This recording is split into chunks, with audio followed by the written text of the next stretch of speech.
Tá indo. Prontinho, então vamos lá, né? Dar início ao nosso workshop, né? Agora do PRH 44.1. Primeiramente, agradecer a presença de todo mundo, né? Dizer que é isso que dá força, é isso que motiva, é isso que leva a gente adiante, né? Ter a participação de vocês, o empenho de vocês. E é isso. Teremos aí 3 dias de muito enriquecimento, de muito conhecimento, né? Para a gente estar aí prestigiando a pesquisa, o trabalho do colega, né? Se integrando, né? Nós somos um grande grupo de pesquisa, então é um período muito importante dentro do nosso programa. E agradecer ao professor Carlos pela honra aí da palestra, né? De abertura do nosso workshop. E é isso, pessoal. Agradecer todo mundo e dar as boas-vindas para o primeiro dia, né, aí, desses próximos 3 dias que passaremos juntas. E Carlos, pode ficar à vontade. Boa tarde a todo mundo. Obrigado pelas palavras, doutora Caterine. Eu vou colocar aqui a apresentação. Tá saindo minha voz direito? Tá sim, Carlos. Ainda bem. Vou compartilhar aqui a tela.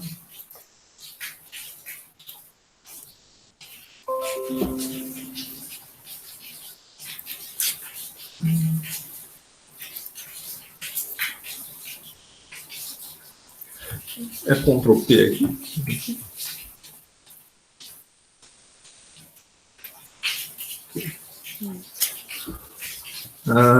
Então, eu fui convidado pelos professores Oswaldo e a professora Caterine a apresentar essa palestra. Eu quis trazer um pouquinho sobre os biocombustíveis obtidos a partir de biomassa lignocelulósica. Primeiro, eu queria comentar da onde eu venho. Então, eu sou realmente do departamento de engenharia química. Eu fiz minha graduação, mestrado, doutorado, também o estágio de pós-doutorado, que eu faço agora. Ainda não sou professor. Assim, nada mais endógeno que isso, só se eu tivesse nascido lá no departamento. Eu atuo nesses 2 laboratórios. Deixa eu até colocar aqui. O LEAFT trabalha com projetos de reatores, intensificação de processos biodiesel e modelagem de simulação. E nos últimos anos eu tinha trabalhado com o Laboratório de Bioquímica, o LAB, na parte de fracionamento de biomassas unicelulósicas e produção de bioálcools, com um foco maior na produção de etanol celulósico. Então, se vocês tiverem alguma curiosidade de conhecer os laboratórios, fiquem à vontade. A gente tem algumas páginas na internet, é muito fácil de encontrar. E a gente tem uns papers aí na rede. Então, partindo agora para a contextualização da apresentação, a gente tem que pensar primeiro que o consumo de recursos fósseis sustentou ao longo de centenas de anos a manutenção das atividades humanas, até os dias de hoje. Ocorre que a queima desses recursos fósseis tem acumulado muitos gases de efeito estufa na atmosfera e, com isso, tem ocasionado mudanças climáticas ao longo do globo. Isso foi até muito perceptível durante a pandemia. Durante a pandemia, com a desaceleração da economia, deu para ver uma queda na emissão de gases de efeito estufa, assim, no auge da pandemia, em março, fevereiro, e, assim, com a retomada da economia, os índices só vêm crescendo em uma rápida crescente desde o final do ano passado. Então, é fundamental que a gente busque estratégias mais sustentáveis para, pelo menos, fazer a transição energética de recursos fósseis para outras fontes menos agressivas. E, portanto, uma das estratégias seria a adoção de biorrefinarias. Biorefinaria seria meio que pegando um pouco do conceito de refinaria de petróleo, em que a gente vai conseguir fracionar um material em produtos químicos, combustíveis e energia, só que aqui, quando a gente fala em biorefinaria, a gente vai pegar uma matéria orgânica natural e renovável. E dentre essas matérias orgânicas naturais e renováveis, uma de grande destaque são os materiais lignocelulósicos. Basicamente, são porções de plantas e, dentre esses materiais lignocelulósicos que a gente pode destacar, são os resíduos municipais, florestais e resíduos agroindustriais. Por que eles são tão importantes assim, se a gente estiver tratando de biorefinaria? Porque, diferentemente da queima de combustível fóssil, em que o CO2 é liberado para a atmosfera diretamente, as plantas compõem o ciclo de carbono e podem capturar parte desse carbono liberado durante a queima de algum combustível oriundo de material lignocelulósico. Um outro destaque para os materiais lignocelulósicos, pelo menos para outro combustível renovável, seria aqueles combustíveis 1G, de primeira geração, por exemplo, o etanol, seria o fato que ele não compete com o alimento, porque os combustíveis de primeira geração precisam de uma região vasta para cultivo, extração lá dos açúcares, e no caso do material lignocelulósico, a gente está tratando de resíduos. Se a empresa Vital, por exemplo, fez um comparativo do consumo não, da emissão de gases de efeito estufa desses três combustíveis, gasolina, um combustível de primeira geração e o da segunda geração, ou o etanol celulósico, ele vê uma queda na emissão de gases de efeito estufa, do carbono equivalente. Aqui, talvez seja um pouco exagerado dessa empresa, não chega a 85%, talvez uns 60% de redução em relação à gasolina tradicional. E o que seria um material lignocelulósico? Os materiais lignocelulósicos, basicamente, são estruturas formadas por três polímeros: a hemicelulose, a celulose e a lignina. A celulose são fibras compostas basicamente por glicose, que é unida entre si por ligações beta-1,4, é um polímero linear. O hemicelulose também é um polissacarídeo, só que não tem apenas glicose, tem outros monômeros, como xilose, arbinose, hexoses e pentoses, que eventualmente são substituídos por ácidos orgânicos. E tem uma cadeia ramificada, diferentemente da celulose, que tem uma cadeia linear. E, por fim, a lignina, que recobre tanto a celulose e a hemicelulose. Ela é um polímero, não um polissacarídeo, é um polímero formado por unidades aromáticas. E que, portanto, ela contribui para a resistência a estresses bióticos e abióticos. Essa composição entre lignina, hemicelulose e celulose varia de acordo com a biomassa que a gente tiver em mãos. Por exemplo, a madeira dura, ela tem um teor maior de hemicelulose do que, por exemplo, a madeira mole. E também a composição da hemicelulose é diferente entre si. O mesmo vale para a lignina. Hemicelulose e lignina são polímeros que variam de acordo com o nosso resíduo. Por fim, na matriz lignocelulósica, a gente também tem que levar em consideração outros componentes. Por exemplo, extraíveis e cinzas juntos podem formar até mais ou menos 20% do balanço geral, de um material lignocelulósico. Extraíveis compreenderia de açúcares livres, nesses espaços, proteínas, lipídios, graxas e cinzas. Mas destaco aqui que os processos pelos quais a gente vai gerar os biocombustíveis vêm desses polímeros, tá? E quais seriam os processos de conversão para a gente sair de uma biomassa lignocellulósica para até chegar a um combustível?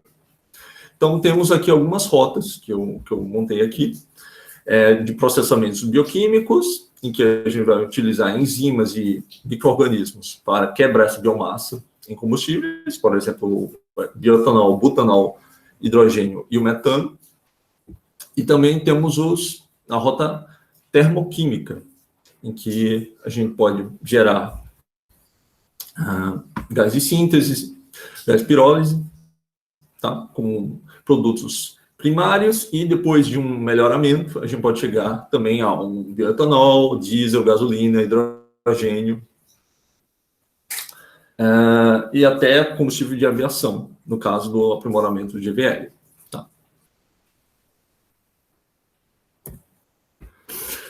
Então, como seria um processamento bioquímico? A biomassa lignocellulose, como mostrei lá atrás, tem uma organização muito bem definida nos espaços entre hemicelulose e lignina. Entre celulose e hemicelulose tem a lignina recobrindo, criando uma estrutura recalcitrante, que pode, a primeiro passo, ser quebrada a partir de uma hidrólise ácida, por exemplo. Então, a gente tem a nossa celulose, que é formada por unidades de glicose. A gente submete esse material a uma condição drástica de temperatura e uma dosagem elevada de ácido, e a gente consegue dar o açúcar. Ocorre que um processamento desse nível pode levar à geração de inibidores de fermentação, que são os produtos de degradação de lignina e hemicelulose, que podem ser tóxicos ao nosso micro-organismo. Então, o micro-organismo não vai conseguir pegar esse açúcar e converter no biocombustível. Então, como é um limitador, a gente tem que usar alguns passos de desintoxicação. Como seriam passos adicionais, geralmente essa rota de hidrólise ácida é deixar de lado para o pré-tratamento.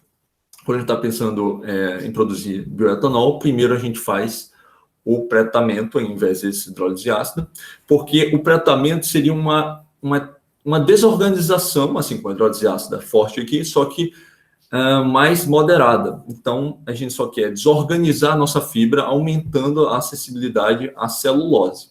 E também removendo a nossa lignina, que é um impedidor também do acesso às enzimas. Então, com a biomassa pré-tratada, a gente coloca as enzimas, que são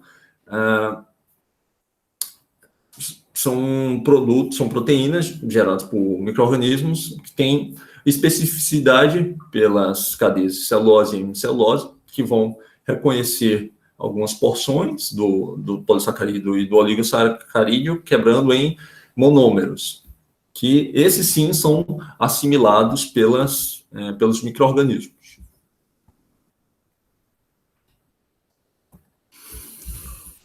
Então, temos algumas rotas, se a gente estiver pensando em processamento bioquímico, para produzir pelo menos 3 biocombustíveis a partir dos açúcares da biomassa. Então, uma primeira rota seria a produção de bioetanol. Então, no ambiente com esses açúcares, nós adicionaríamos algumas leveduras lá do gênero Saccharomyces, que é o mesmo do fermento biológico. E essa levedura é capaz de converter esse açúcar em bioetanol, que depois pode passar por uma etapa de destilação, para gerar um etanol hidratado, e, por fim, uma desidratação, se a gente quiser, o etanol anidro. E as principais aplicações do etanol, inclusive, a gente sabe, né, durante a pandemia, o álcool 70 foi muito importante nesse momento, mas o etanol também é importante como solvente de vernizes, pode também participar da indústria alimentícia. E aqui no nosso foco da NP, obviamente, seria como aditivo de combustível e combustível automotivo. Temos duas grandes empresas aqui no país que produzem já etanol de segunda geração, que seriam a Raízen e a Granbio. A Raízen, inclusive, tem uma participação grande no cenário, e em 2023 já vai ter uma planta que vai conseguir dobrar a produção nacional de até 150 milhões de litros anuais. Outra rota possível aqui para a geração de biocombustíveis a partir dos açúcares seria pela produção de biobutanol. Então, a partir de bactérias do gênero Clostridium, a gente poderia fazer uma fermentação acetobotílica, gerando 3 produtos, inclusive o etanol. Nessa fermentação ABE, a gente produz acetona, butanol e etanol, só que aqui a gente tem um foco maior no rendimento de butanol. Então, esse butanol vai passar por uma etapa de destilação e extração, com enfoque na sua recuperação no butanol, deixando os outros 2 produtos um pouco de lado, e envolve, por fim, uma desidratação. O butanol tem um papel importante também como solvente de vernizes e perfumes. Ele pode ser precursor de polímeros, éteres e acetatos. Tem uma certa importância em produtos farmacêuticos e também pode atuar como aditivo de combustíveis e combustível automotivo. Por fim, temos aqui a produção de biohidrogênio.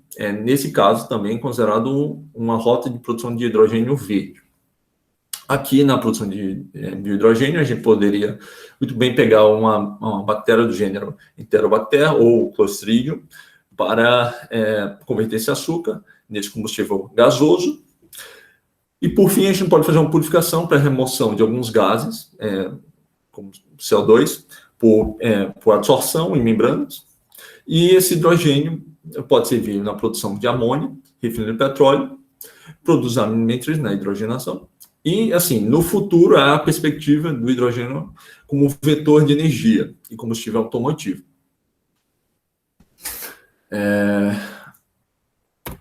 Seguindo aqui, nas possíveis rotas de processamento bioquímico, temos a digestão anaeróbica, que é um processo que envolve a decomposição de uma matéria orgânica, no caso da nossa biomassa organocelulósica, por uma série de micro-organismos que estão lá dispostos no ambiente. Nesse caso, na digestão anaeróbica, a gente não está muito preocupado em monitoramento. É um processo muito mais simples de execução e ocorre na ausência de oxigênio. Esses micro-organismos vão atuar de forma sinergética, levando à geração de CO2, mas é um processo muito lento. Aqui a gente tem 4 fases para a geração da digestão anaeróbica, que não necessariamente seguem, assim que uma termina, a outra começa, não necessariamente, todas ocorrem de forma simultânea, mas inicialmente, se a gente tiver uma biomassa que foi pré-tratada, no caso, ou não pré-tratada, os micro-organismos passam primeiro por uma hidrólise enzimática dessa biomassa em porções monoméricas ou oligoméricas. Temos a conversão desses açúcares em ácidos orgânicos.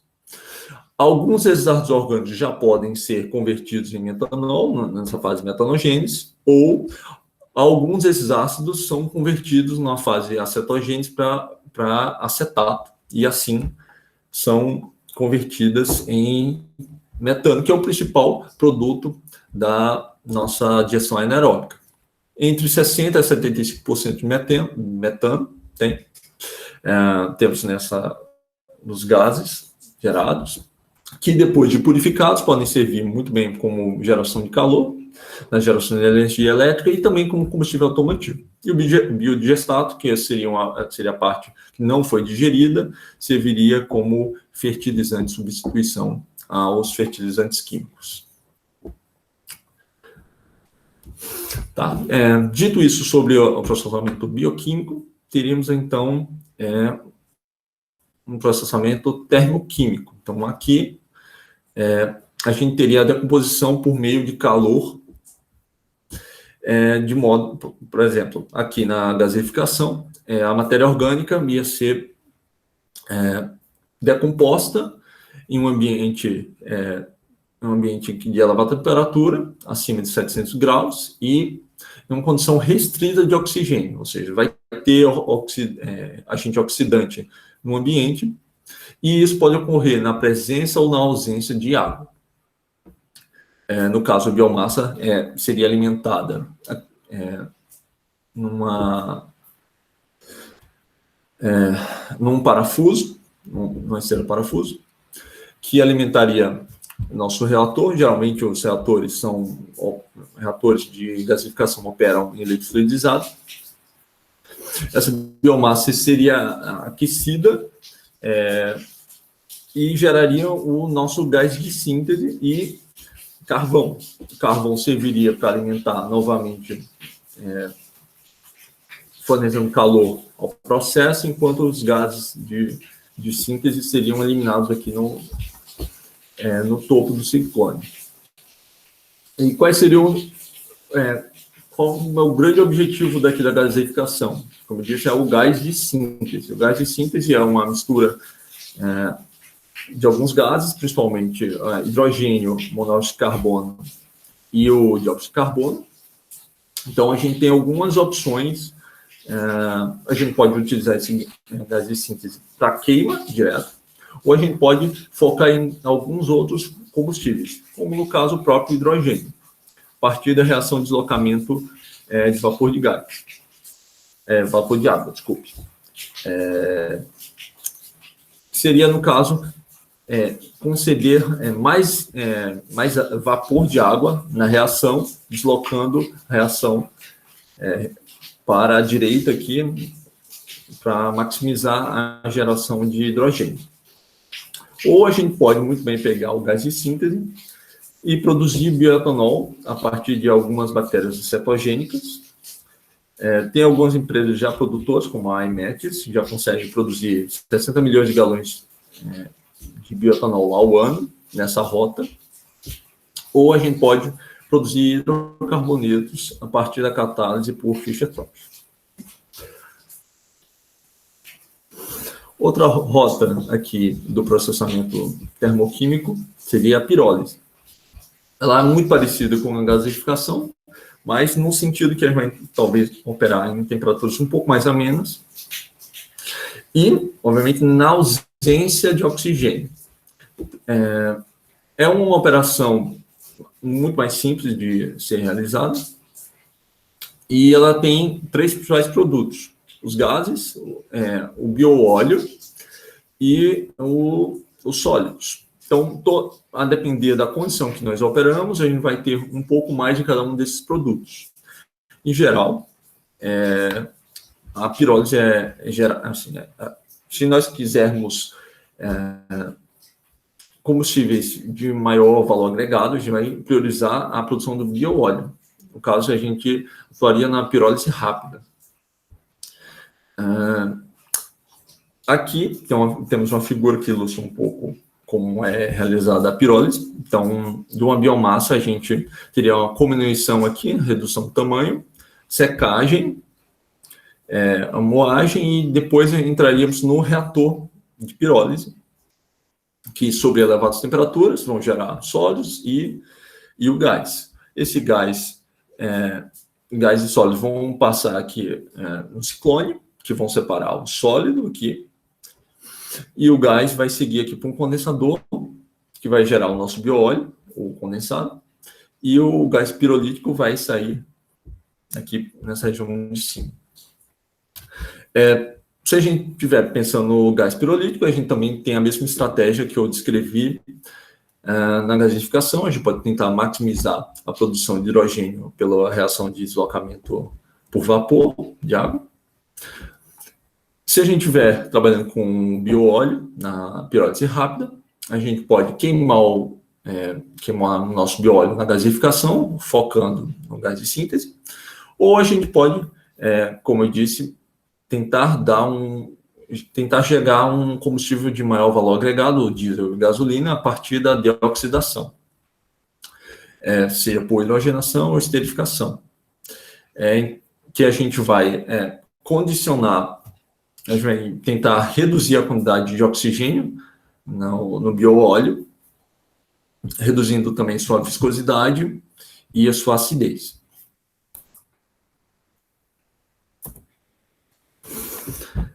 E por último, aqui nos processamentos termoquímicos, queria mostrar, teria a liquefação hidrotérmica, que é uma versão da pirólise, só que uma pirólise úmida. Diferentemente da pirólise, propriamente dita, convencional, ela é um pouco mais difícil de ser operada, porque ela precisa ser realizada sob pressão, por conta do vapor de água. Ela opera uma temperatura também moderada, e o resultado desse processo de liquefação seria um bióleo também. Só que esse bióleo, ele apresenta um menor grau de polimerização do que o bióleo gerado na pirólise. Também tem um menor conteúdo de água, curiosamente, mesmo utilizando água, a gente tem um conteúdo de água menor dentro desse bióleo, depois da separação de fase. Teria uma maior acidez, porque a quebra não foi tão efetiva quanto na pirólise. E também seguiria para a deoxidação, se a gente estiver pensando na produção de diesel ou gasolina, nessa parte de hidrotratamento. Aqui descrito aqui no fluxograma formado por Galacota. Tá? Temos aqui o GVL, que eu queria falar um pouquinho mais. Então, o GVL seria a gama-valerolactona, que é uma molécula modelo não, uma plataforma. É um éster cíclico de 5 carbonos. Também ele é gerado principalmente pelas biomassas lignocellulósicas, ela não tem uma produção forte a partir de fontes fósseis. E ela pode ser utilizada tanto como combustível em separado, como um aditivo de combustível.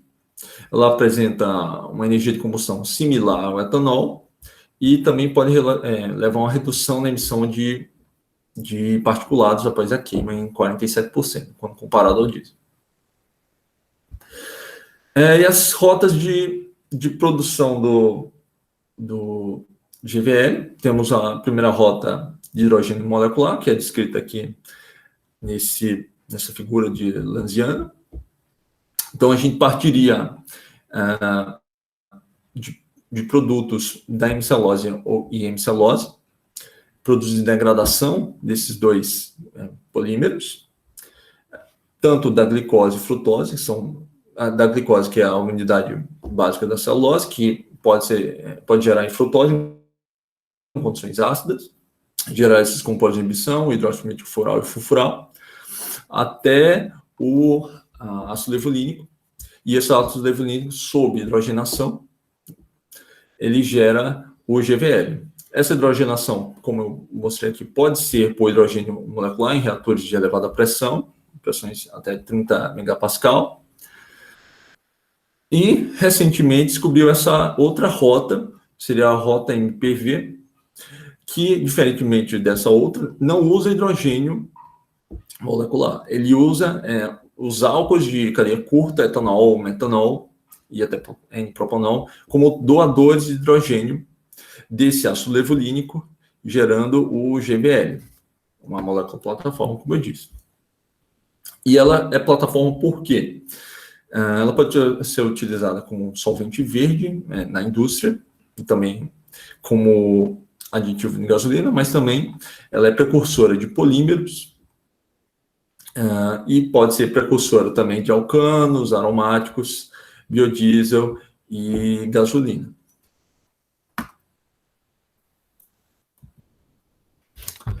E aqui eu queria mostrar também um pouquinho do mercado de combustíveis celulósicos. Aqui pelos dados da IEA, dessa organização americana, a gente vê que os combustíveis renováveis foram bastante resilientes nesse período de pandemia, em que elas não reduziram a sua demanda, enquanto que houve uma redução de demanda pelo combustíveis derivados do óleo. O gás também teve uma pequena queda, também mostrou-se resiliente, mas com destaque aqui para os combustíveis renováveis. E dentro dos combustíveis renováveis, a gente tem os combustíveis derivados da biomassa, lignocelulósica. E o que nos surpreende quando a gente olha para os combustíveis de biomassa é que 85% ainda são de combustíveis sólidos. O que eu mostrei aqui, todos eles são de combustíveis líquidos e gasosos, que compreende em quase 10% apenas do suprimento de combustíveis. E por que é tão baixo ainda esse suprimento? Quando a gente ainda olha para os preços desses biocombustíveis a partir de biomassa lignocellulósica ainda não estão tão competitivos assim. O etanol celulósico tem quedas sucessivas ao longo dos anos, e tanto é que já tem alguns anúncios de unidades aqui no país, mas ainda tem uma certa defasagem do etanol. A mesma coisa vale para o biometano, os combustíveis a partir de Fischer-Tropsch. Como eu disse, tem uma queda, há uma boa perspectiva, pelo menos para alguns deles. Por exemplo, o etanol celulose, como eu disse, tem uma queda progressiva ao longo dos anos, nesse preço médio. E o biometano também já começa a mostrar que pode chegar a ser competitivo com um gás natural aqui. E o grande problema dessa diferença aqui nos preços vem do rendimento dos processos. Todos esses processos que eu comentei aqui, ainda o rendimento deles ainda não chegou a um nível satisfatório. Muitas dessas tecnologias ainda envolvem um alto custo de investimento. Algumas rotas, principalmente as bioquímicas, envolvem também um consumo elevado de água. Então, e principalmente aqui que a biomassa, por ter até um conteúdo elevado de água, muitas vezes é uma situação que a gente gasta muita energia para conseguir extrair energia, que é uma das grandes críticas, um dos desafios que temos quando trabalhamos com biomassa lignocellulósica. E passamos, então, a pensar, será que vale a pena? Não vale, porque como a gente está trabalhando com resíduo, a recompensa ainda é muito maior que esse desafio. Então, há algumas perspectivas para melhorar o cenário. Uma delas é a partir da implementação de algumas políticas públicas que possam incentivar a maior penetração desses biocombustíveis no mercado. Outra coisa que pode melhorar o cenário é a partir do instrumento sustentável da biomassa. Muitas dessas tecnologias também precisam amadurecer, porque há muita pesquisa e desenvolvimento ainda a ser feita sobre cada um desses processos. E por fim, talvez, observar a parte de intensificação de processos seria observar se esses processos podem ser unidos, se há integração energética nas cadeias de produção. Tudo isso pode contribuir para que essa defasagem de preço possa ser ainda menor.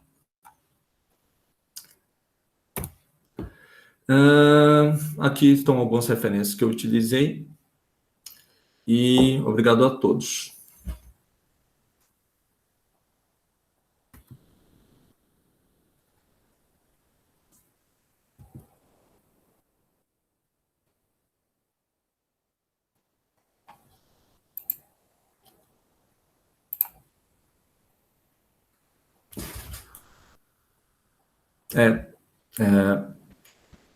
Eu tô ligado, eu tô esperando a professora Caterine. Não, eu acho que eu até falei rápido demais, desculpa, pessoal. Não, tá ótimo, muito obrigado, professor Carlos, que tá... Professor ainda não. Professor sim, tá muito bom. Não, eu tenho que melhorar muito ainda. Então, eu até queria aproveitar, a professora Caterine vai estar também conduzindo aqui, né, a parte da discussão, mas eu queria agradecer e dizer assim que esse assunto no curso de engenharia química, do processamento da biomassa, né, é um assunto, né, professora Caterine, que a gente precisa, vamos dizer assim, estar reforçando, dada a importância, né? E, então, foi muito... Eu já tenho estudado isso já há algum tempo, só que assim você conseguiu, viu, abrir os meus olhos, assim, mostrar de maneira clara, assim, determinados pontos que eu próprio tinha dificuldade, né? Como você falou, a biomassa lignocelulósica, né? Que justamente é da onde que a gente tem que tirar, né, esses polímeros para poder gerar esses produtos. Mas eu queria passar a palavra para a professora Caterine, que ela vai fazer essa parte da arguição, depois eu faço alguns comentários, viu? Claro. Não, só agradecer realmente a Carlos, né? Um aí dos maiores pesquisadores que eu já conheci é o professor Carlos, com certeza, sem dúvida alguma. Uma Não, palestra excelente, né? Super enriquecedora, realmente, com bastante detalhes sobre o processo e realmente muito boa, né? Acho que com certeza o pessoal aprendeu bastante com essa. Foi uma aula, né? Não foi nenhuma palestra, foi uma aula. Esse é o problema. Tem que ter Foi uma aula, Uma panorâmica, né? Exatamente. Desse assunto. exatamente. Foi ótimo. Então, muitíssimo obrigada, Carlos. De verdade. Eu que Foi agradeço a ótimo. oportunidade de conversar um pouquinho aqui e talvez estreitar um pouco mais os laços com o Nupeg, talvez montando no futuro uns projetinhos juntos, tá bom? Tá Eu que certo aí? agradeço o espaço. Eu tenho assim, eu queria iniciar a fazer algumas perguntas, né? Quando a gente lida com produtos reais, né, Carlos? Você que você tem pesquisas nessa área, né? Uma dificuldade é caracterizar essa biomassa, porque, por exemplo, ela é oriunda, às vezes, de um lixo doméstico, às vezes de um resíduo agrícola, né? Quer dizer, isso vai ter, vamos dizer, variações, né, da natureza dessa Sim, biomassa. sim. Como é que a gente pode caracterizar essa biomassa antes de a gente, por exemplo, tomar a decisão semelhante ao que a gente faz com o petróleo? Você tem um petróleo de uma bacia em relação a outra, a gente destina uma parte para refino, outra parte para, como é que chama? Para queima, né? Quer dizer, outro para lubrificantes, entende? Até mesmo como você mencionou, né? A parte de reforma, né? Tá certo? Uhum. Como que é, assim, basicamente feita essa parte de caracterização? Então, quando a gente está trabalhando com biomassa, não necessariamente ligando celulose, mas biomassa, a gente tem realmente muitas metodologias de caracterização. Algumas muito simples, que são as de elementais, que realmente não dão tantas informações do ponto de vista prático. Elas não são de tanto serventia. Tem outras que de fibra, mas, por exemplo, que eu tenho mais experiência seriam as caracterizações da INREL.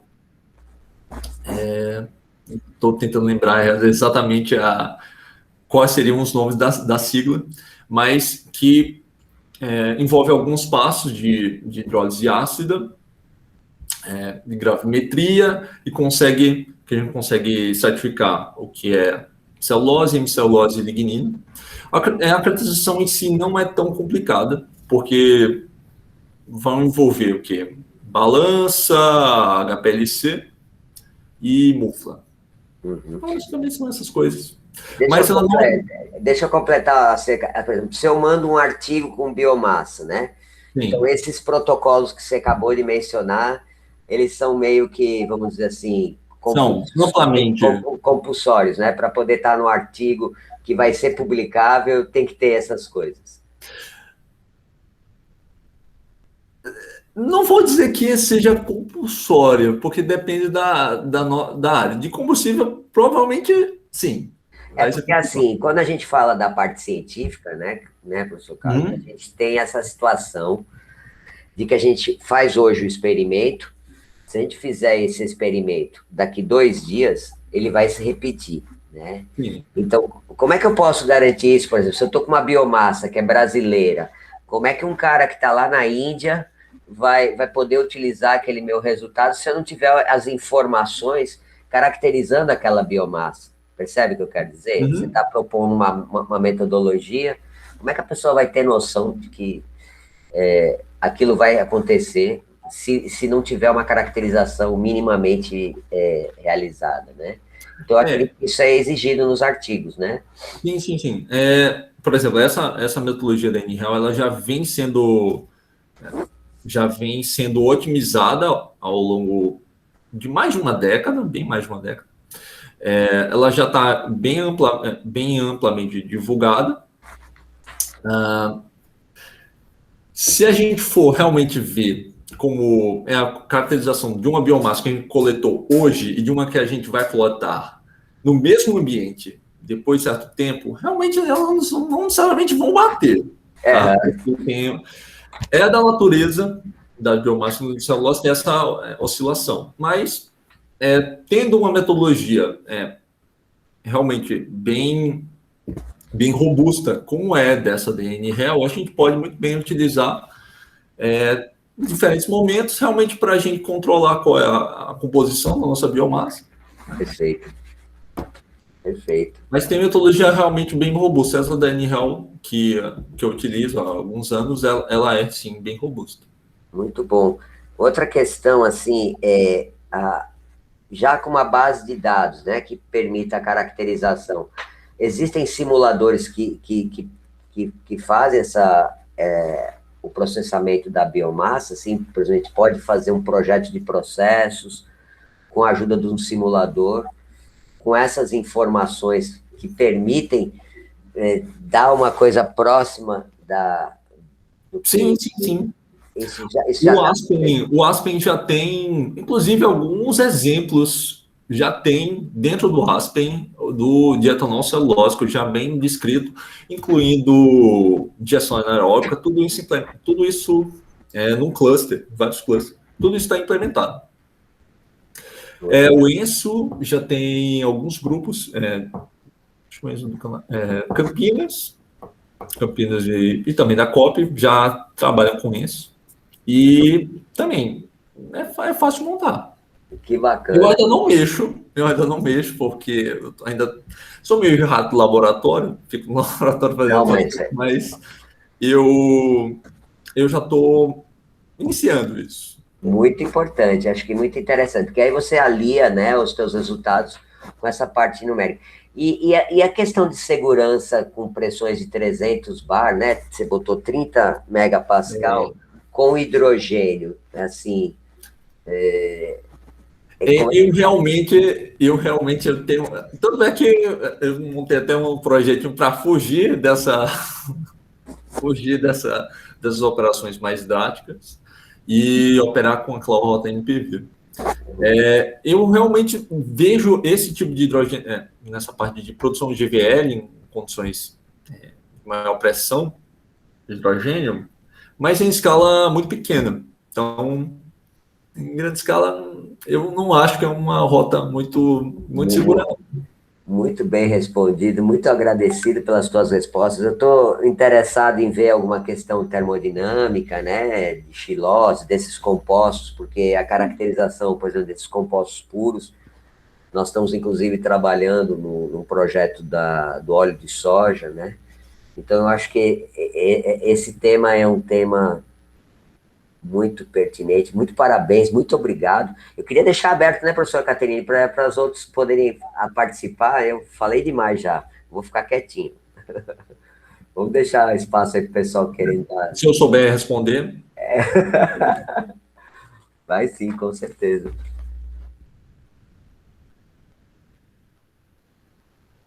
Cadê o pessoal que prometeu que ia participar, hein, professora Caterine? Acho que o Tiago vai ter que fazer uma pergunta, o Tiago Varela. Na verdade, eu tive uma pergunta no meio, só que ele respondeu logo depois. O que era? Era sobre a viabilidade dos processos, os custos. Porque meu trabalho também envolve esses biocombustíveis. Seria Só qual que aí ele disse, biocombustível? o problema é o rendimento dos processos, né? Seria qual biocombustível, Thiago? O meu é É, etanol e butanol. etanol e butanol. Etanol e butanol ainda tem ainda dentro desses combustíveis que eu mencionei, ainda tem a certa viabilidade, mas etanol celulose, eu lembro que nessas notícias que eu vejo assim na internet, já teve uma desaceleração exterior. Aqui tá ao contrário. Aqui inclusive porque as empresas daqui conseguem um custo de produção menor do que lá fora. E as empresas daqui, elas não gostam muito de produzir o de primeira geração, né? Tanto que é subsidiado. Mas ainda tá, assim, a diferença é gritante de segunda geração e de primeira geração. Assim, é absurda a diferença, né? Não é nem a de segunda geração está em, sei lá, 4, 5% da primeira geração. Então, é uma diferença muito grande ainda. Explica melhor, por favor. 4, 5% de custo? Da produção, não, 4, 5% não. O custo, eu acho, do galão, se não me engano, o custo do galão, do litro do etanol estava em 0,5 dólar. Uhum. E de primeira geração, que é com os açúcares, seja o sacarose da cana, seria a sacarose não, da glicose do milho. E da segunda geração está em torno de 0,6, 0,7 dólar. Então, isso é o preço de produção, o custo de produção. Mas o volume de produção de segunda geração está muito aquém de primeira geração. A quantidade, né? Isso, produzida. Então, essa escala compromete, né? Compromete. Então, a Ryzen tem um custo de produção muito mais baixo. Eu nem coloquei aqui na apresentação, eu até encontrei a diferença de custo de produção de diferentes jogadores, né, de produção de etanol celulose no planeta. A Ryzen tem um custo de produção mais baixo e ela que anunciou esse ano que vai ter uma unidade montada até 2023 e vai conseguir dobrar a produção, quase dobrar a produção nacional de etanol segunda geração. É uma unidade que vai conseguir 80 milhões de litros ao ano. Eu não sei exatamente, eu não lembro exatamente a cidade, mas vai quase dobrar a produção. Muito bom. Mais alguma pergunta? Boa. Eu queria saber, você está ministrando algum curso na pós dessa área? Deveria. Até Eu acho que ficava muito bacana, se você quiser, aqui, quando voltarem as atividades presenciais, a gente podia combinar fazer um mini curso, porque você já, né, professora Caterina, ele já deu um curso hoje, né? A gente podia combinar em fazer realmente um mini curso, sabe? Uma coisa podia ser de 2, 3 dias, né? Até um dia só, e um dia computacional. Eu já uma experiência interessante. Então, professor Oswaldo, eu já conversei até um tempo atrás com a professora Renata, para ter até uma disciplina mesmo de biomassa lignocellulósica. Eu poderia pegar essa parte de bioquímica, tem um pouco mais de domínio, e ela pegaria a parte de termoquímica. E a gente tinha pensado que seria até uma disciplina que a gente podia colocar a mão na massa no laboratório. Perfeito. Um pouquinho de tudo. E você sabe que na pós nós temos a disciplina tópicos especiais. Então, você pode ministrar uma disciplina de tópicos especiais com esse tema e, em paralelo, oferecer essa disciplina também para os alunos da graduação como curso de extensão, sabe? Eu já fiz isso várias vezes. E aí, os alunos que são da pós levam os créditos e os alunos da graduação já ficam com o curso de extensão. Lá na frente, a disciplina vai pegando, vamos dizer, massa crítica, ela pode ser criada, entendeu? Na pós-graduação. Mas é muito legal mesmo. Eu não sei se alguém mais gostaria de falar, né, professora Caterina, que eu vou deixar você terminar aí. Eu só queria... sou eu, Elisama? Oi, Elisama. Eu só queria comentar, gostei da tua apresentação, Carlos, e a sugestão que o Oswaldo comentou de dar o curso, ofertar esse curso na pós-graduação, seria excelente, porque nós temos alunos que têm interesse nessa área, e ter, então, esse curso ofertado por você, e como o Oswaldo comentou, existe a possibilidade de alunos de graduação poder fazer parte desse curso, seria interessante e poderíamos pensar para o próximo semestre você ofertar esse curso, né, se você tiver disponibilidade. Eu tenho, professor. Porque às vezes eu fico muito. Na cabeça muito de pesquisa, aí eu esqueço do mundo. É só pesquisa, pesquisa, pesquisa. Mas isso é ótimo, aproveita. Não, é um aprendizado que eu tenho que começar a dar aula. Tenho que começar a dar aula, eu tenho que colocar isso na cabeça, aí eu tenho que tirar isso do papel. Tá? Não, quer ver? Eu vou perguntar para a professora Caterine, ele deu aula bem ou não deu? Não, tudo bem, tudo bem. Mas assim, é porque quando eu estou no Certeza. laboratório, eu esqueço do mundo. Aí eu fico só no. Não, mas você está certo. A gente tem que ficar, assim, mergulhado. A professora Elisama e eu aqui nós estamos trabalhando com a coordenação, e às vezes aparece um artigo para revisar, um resumo expandido para revisar. A gente, para encontrar tempo, é uma loucura, porque é tanta burocracia, tanta etapa administrativa, mas assim, e ainda somado a isso, nós temos a parte de lecionar, né? Então, quer dizer, o tempo fica muito curto. Mas a experiência de oferecer a disciplina, você cresce também teoricamente transmitindo, tá certo? Claro. E aí é uma coisa que fica sinergética, né? Soma. Agora, o problema é o tempo, né? Então, a gente dá. Se você continuar colocando um monte de artigo, né? Que você não falou muito dos artigos na tua palestra, né? No nosso programa já está muito bom. Mas pronto. É um assunto que você pode estar desenvolvendo, né? Isso Sim. muito legal. Muito obrigado. Professora Caterine, como que eu faço agora? Professor, fique à vontade, sinta-se em casa. Então, obrigado pela sua participação. Eu vou fazer o seguinte, eu estava pensando, o que você acha? Eu estava pensando de nós encerrarmos, né, essa primeira sessão de gravação, né, e depois começar a próxima sessão. Você não acha uma boa ideia? Acho. Então, você poderia encerrar, né, para a gente agradecer mais uma vez o Carlos? Sim, com certeza. Muito obrigada, Carlos, pela aula, né, como a gente comentou, super valiosa, né? Já a importância desse workshop já se mostrou aí, né? Porque a partir disso a gente já começa a abrir novos caminhos, né? Já desperta aí o interesse, a curiosidade do pessoal, a oportunidade de abrir cursos, disciplinas, né? Para realmente agregar mais conhecimento. Então, só agradecer e vamos começar aí a etapa das apresentações dos trabalhos, não é isso, professor? Exatamente. Então, eu vou dar uma interrompida aqui nessa gravação. Certo. Obrigado, viu? Mas continua com a gente aí. Obrigada. Não, estou aqui, estou acompanhando. Se puder, mas a gente agradece.